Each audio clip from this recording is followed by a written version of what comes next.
নমস্কার বন্ধুরা, সঞ্জীব পাসপোর্টের একটা নতুন ব্লগে আপনাদেরকে স্বাগত। আজকের ব্লগটা কিন্তু খুব স্পেশাল হতে যাচ্ছে। আজ আমি, আমার স্ত্রী এবং কন্যা আমরা এই তিনজনে মিলে রওনা হলাম কলকাতার নিউ টাউনের মাদার্স ওয়ার্কস মিউজিয়ামের উদ্দেশ্যে। তবে মাদার্স ওয়ার্কস মিউজিয়ামে যাওয়ার আগে নিউ টাউনেই একটা ওই জাস্ট জাম্পিন বলে একটা জায়গা আছে, সেখানে ওই সবাই মিলে ফ্যামিলি সবাই মিলে বন্ধুবান্ধব মিলে বেশ ওই জাম্প ফাম্প করার সব ব্যবস্থা আছে আর কি। সেখানে আমার মেয়ের ইচ্ছে খুব যাওয়ার, ওখানে খানিকক্ষণ টাইম স্পেন্ড করে তারপরে আমরা সবাই মিলেই যাব ওই ওয়ার্কস মিউজিয়ামের দিকে, যেখানে আছে পৃথিবীর সব বিখ্যাত ব্যক্তিদের মোমের মূর্তি। আমরা দেখব, সঙ্গে আপনাদেরকেও দেখাবো। চুচুড়া থেকে আমরা আমাদের নিজস্ব গাড়িতে স্টার্ট করেছি, কিন্তু হাওড়া স্টেশন থেকে এক্সপ্ল্যানেড হয়ে বহু বাস কিন্তু ওই মাদার্স ওয়ার্কস মিউজিয়াম অবধি কিন্তু যায়, অতএব যাতায়াতের কোনো অসুবিধা নেই ওখানে। এই হলো আমার মেয়ের বহু প্রতীক্ষিত জাস্ট জাম্পিং। এখানে আমরা সবাই মিলে কিছুক্ষণ লম্ফঝম্প করে তারপর আমরা যাব মাদার্স ওয়ার্কস মিউজিয়ামে। এখান থেকে মিনিট 5-7 রাস্তা হচ্ছে আপনার মাদার্স ওয়ার্কস মিউজিয়াম।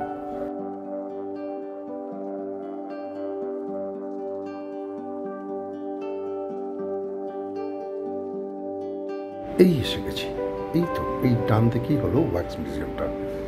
ঢুকতে দেখুন ডান দিকে একটা পুরনো কলকাতার সেই ঐতিহ্যবাহী ট্রাম দাঁড় করিয়ে রেখেছে। এটা এখন অবশ্য একটা চায়ের দোকান ছাড়া আর কিছুই নয়। চলুন এবার ভেতরে ঢোকা যাক। এই হলো মাদার্স ওয়ার্কস মিউজিয়ামের এন্ট্রান্স। এখান থেকে ডান দিক হয়ে লিফটে উপরে যেতে হবে।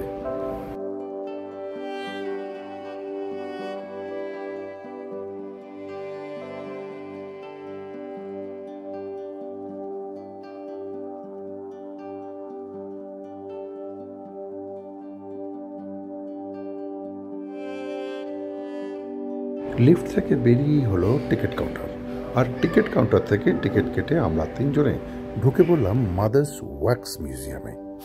ওয়াও, এ তো এক অন্য জগৎ। চারিদিকে এত বিখ্যাত লোকেদের মোমের মূর্তি। এই দেখুন কি সুন্দর বানিয়েছে না রবীন্দ্রনাথ ঠাকুরের এই মূর্তিটা, আর তার পাশেই রয়েছে কবি নজরুলের অবস্থান। বাংলাদেশের প্রাক্তন প্রধানমন্ত্রী আর আমাদের ভারতবর্ষের প্রাক্তন রাষ্ট্রপতি মাননীয় প্রণব মুখার্জির মূর্তি, সঙ্গে আচার্য জগদীশচন্দ্র বসু আরো কত গুণীজনদের মোমের মূর্তির অবস্থান। এই জায়গায় এসে তো মনে হচ্ছে আমরা সবাই ময়দানে ফুটবল খেলতে এসে গেছি। আমার স্ত্রীর আনন্দ দেখে মনে হচ্ছে ওই বোধহয় এইমাত্র একটা গোল দিয়ে এলো।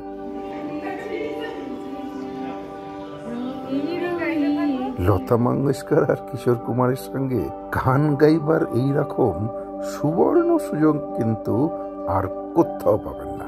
আর তার সাথে আপনি যদি চান মিঠুনদার সঙ্গে ডিস্কো ডান্সে পা মিলিয়ে নিতেই পারেন।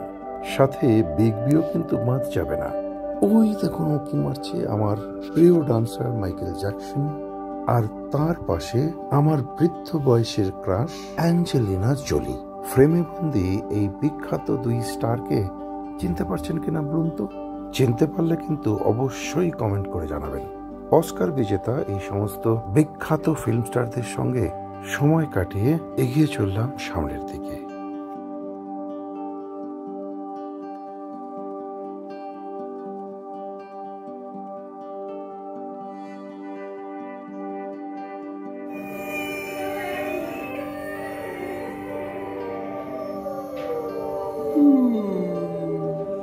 এইবার আমাদের প্রবেশ হলো ভূতের রাজ্যে।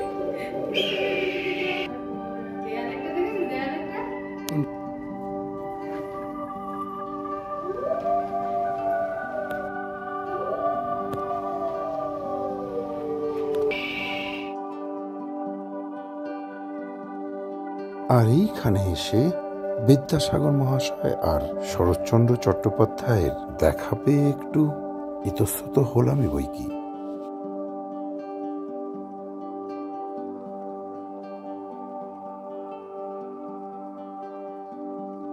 চলুন এবার ঘুরে আসি সেই নীল মানুষের দেশে।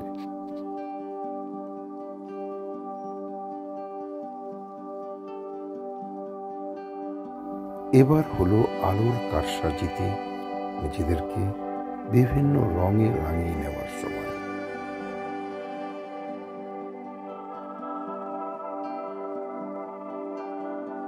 আসুন এবারে ওপরের কফি শপে যাওয়া যাক। এখানে এক কাপ কফির সাথে শহরের এই সান্ধ্যকালীন নৈসর্গিক দৃশ্য আশা করি আপনাদের মুগ্ধ করবে।